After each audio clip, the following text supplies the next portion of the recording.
तो आज हम बात करने वाले हैं बजट 2026 के एक आलोचनात्मक विश्लेषण पर। इस वीडियो को अंत तक जरूर देखें क्योंकि इसमें हम राज्यसभा में पेश किए गए बजट की दो बहुत बड़ी समस्याओं और फिर 4 ऐसे क्रांतिकारी समाधानों पर बात करेंगे जो शायद तस्वीर बदल सकते हैं।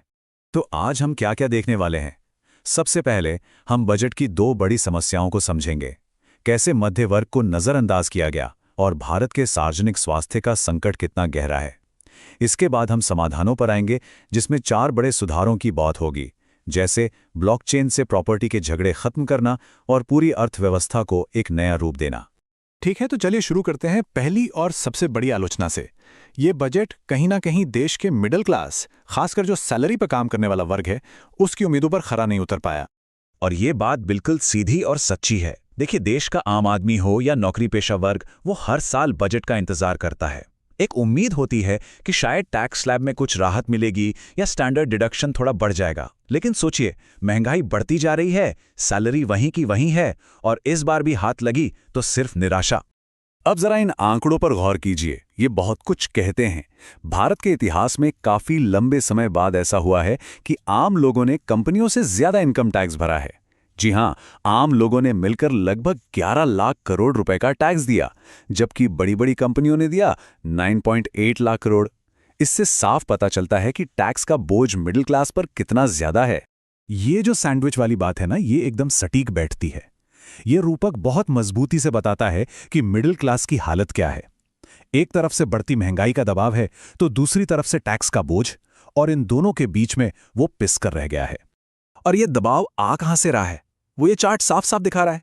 पिछले 1 साल में ही हेल्थ केयर 9%, बच्चों की पढ़ाई 8%, घर का किराया 7%, खाना पीना 6% और आना जाना 5% महंगा हो गया है।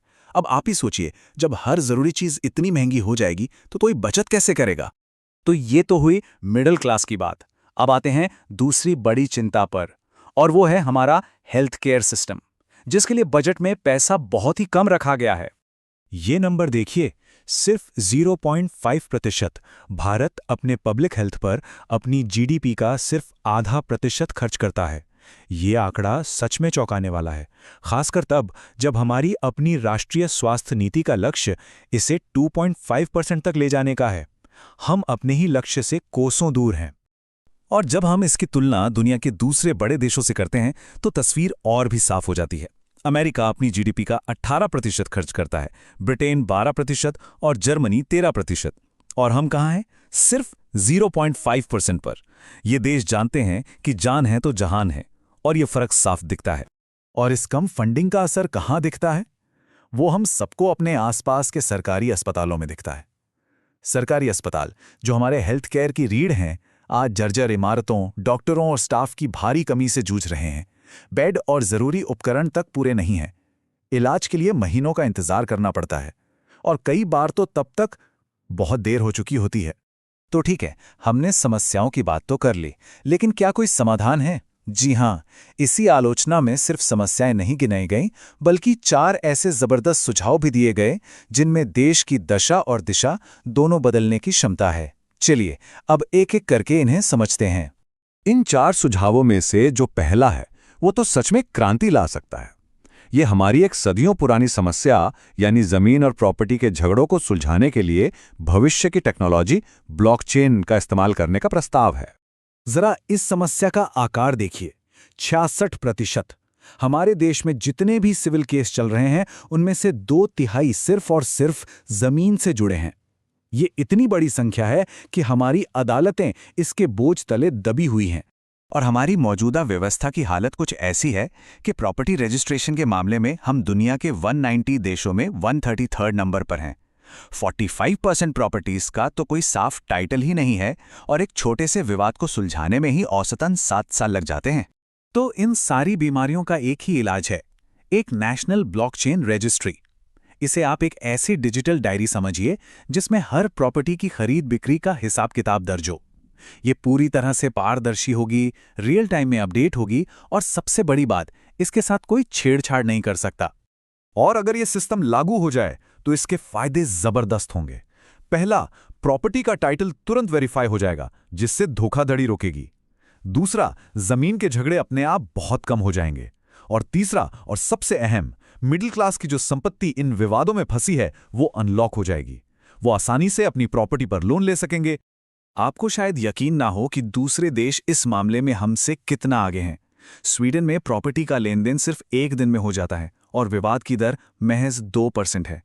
यूए में तो ये काम सिर्फ 10 मिनट में होता है और विवाद 1% से भी कम। और हम कहाँ हैं? हमें लगते हैं 2 से 6 महीने और विवाद की दर है 48%। इससे पता चलता है कि सुधार की कितनी ज्यादा जरूरत है। ब्लॉकचेन तो एक बड़ा आइडिया था। अब आते हैं बाकी के 3 साहसिक विचारों पर जो सीधे सीधे देश की अर्थव्यवस्था, पैसे के मैनेजमेंट और वित्तीय नियमों को आधुनिक बनाने से जुड़े हैं। तो ये 3 प्रस्ताव हैं। पहला, एक ऐसा कानून जो सैलरी को महंगाई से जोड़े। दूसरा, राज्यों को विकास के लिए मैचिंग ग्रांट्स देना। और तीसरा, क्रिप्टो जैसी वर्चुअल डिजिटल एसेट्स को कानूनी मान्यता देना। आइए फटाफट समझते हैं कि ये क्यों जरूरी है। पहला प्रस्ताव सीधा सीधा हर नौकरी करने वाले इंसान की जेब से जुड़ा है। असल बात यह है कि 2018 से अब तक महंगाई के कारण हमारी असली कमाई 16% घट गई है। ये कानून कहता है कि जैसे जैसे महंगाई बढ़े वैसे वैसे सैलरी भी बढ़नी चाहिए। इससे देश के लगभग 20 करोड़ लोगों की खरीदने की ताकत बची रहेगी। दूसरा प्रस्ताव केंद्र और राज्यों के रिश्ते को एक नई दिशा देने की बात करता है। यह कहता है कि राज्यों को कर्जदार मत समझिए, उन्हें देश बनाने में भागीदार मानिए। उन्हें शर्तों वाले कर्ज देने की बजाय मैचिंग ग्रांट्स दीजिए ताकि वो अपनी जरूरत के हिसाब से सड़कें, स्कूल, अस्पताल बना सकें। इससे सहकारी संघवाद भी मजबूत होगा। और आखिर में तीसरा प्रस्ताव क्रिप्टो की उलझी हुई गुत्थी को सुलझाने की कोशिश करता है। यह बात एकदम पते की है कि हम क्रिप्टो पे टैक्स तो ऐसे ले रहे हैं जैसे वो कानूनी हो, लेकिन नियम ऐसे बना रखे हैं जैसे वो गैर कानूनी हो। इसी कंफ्यूजन के चक्कर में हमारा लगभग 4.8 लाख करोड़ का बिजनेस विदेश चला गया और 180 से ज्यादा स्टार्टअप देश छोड़कर चले गए।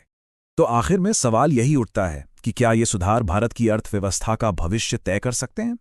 ये सिर्फ कुछ सुझाव नहीं है, ये मिडिल क्लास के बोझ से लेकर जमीन के झगड़ों और डिजिटल एसेट्स तक देश की कुछ सबसे बड़ी चुनौतियों का एक समाधान पेश करते हैं। इन पर अब बहस होनी चाहिए और विचार होना चाहिए, क्योंकि यही आगे का रास्ता दिखाएगा। ऐसी ही जानकारी के लिए सब्सक्राइब कीजिए ऑल कैन स्टडी को। धन्यवाद। चलिए अगले वीडियो